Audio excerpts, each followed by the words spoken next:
Après les Alaouites et les Druzes, c'est au tour de la minorité chrétienne de Syrie de subir des massacres sanglants de la part de combattants islamistes. Dimanche 22 juin dernier, un attentat suicide a fait 25 morts et plus de 60 blessés dans une église chrétienne de Damas. Le terroriste a d'abord ouvert le feu sur les fidèles avant de se faire exploser. Pour rappel, la Syrie est un pays multiethnique et multiconfessionnel à dominante musulmane sunnite, mais avec de nombreuses minorités, parmi lesquelles on retrouve les Alaouites, issus d'une branche chiite, les chrétiens, les Druzes et les Kurdes. La famille Assad, issue de l'ethnie alaouite, s'est essentiellement appuyée sur sa communauté et sur les autres minorités pour tenir son régime politique et parfois réprimer la majorité sunnite ou contenir ses revendications politico-religieuses. Depuis le début du conflit de 2011, le pouvoir d'Assad a perdu le contrôle d'une partie du territoire, avec les islamistes au nord soutenus par la Turquie et les Kurdes à l'est soutenus par les Américains. Chacun craignait donc que la chute du régime Assad aboutirait donc à des exactions sanglantes contre les différentes minorités de Syrie, à l'exception des Kurdes sous protection américaine.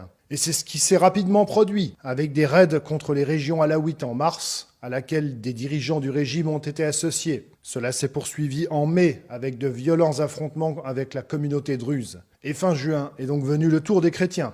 Cette situation ne semble toutefois pas empêcher les Occidentaux de poursuivre leur normalisation des relations avec le nouveau régime syrien, puisque Donald Trump vient de lever toutes les sanctions contre la Syrie, à l'exception de celles visant son ancien dirigeant réfugié à Moscou, Bachar el-Assad. Selon Alexandre Goudarzi, chef de mission humanitaire qui a vécu 5 ans en Syrie, les événements des 6 derniers mois sont logiques, et le silence des Occidentaux s'explique par le fait qu'ils n'ont jamais eu qu'un seul objectif, couper l'Iran de la Syrie et du Liban. Ce qu'il faut vraiment bien relever, c'est que les islamistes qui ont combattu le régime Assad pendant 14 années, ils disaient depuis le début, depuis les mégaphones des mosquées, dès 2011, dès le début de la crise syrienne, ils hurlaient les Alaouites au tombeau et les chrétiens à Beyrouth. Voilà, c'est ce qu'ils hurlaient, et très rapidement, le message s'était transformé en « élargissez les tombeaux des Alaouites » pour y jeter aussi les chrétiens. Donc c'est ce qu'ils font aujourd'hui, c'est ce qu'ils ont fait dès qu'ils ont pris le pouvoir. Ils ont d'abord fait des belles promesses pour enfumer l'Occident, parce que, évidemment, tout le but de cette manipulation guerrière de chute de régime, ça n'a jamais été autre chose que d'isoler la Syrie de l'Iran. Peu importe en fait le régime qu'on mette en place, peu importe si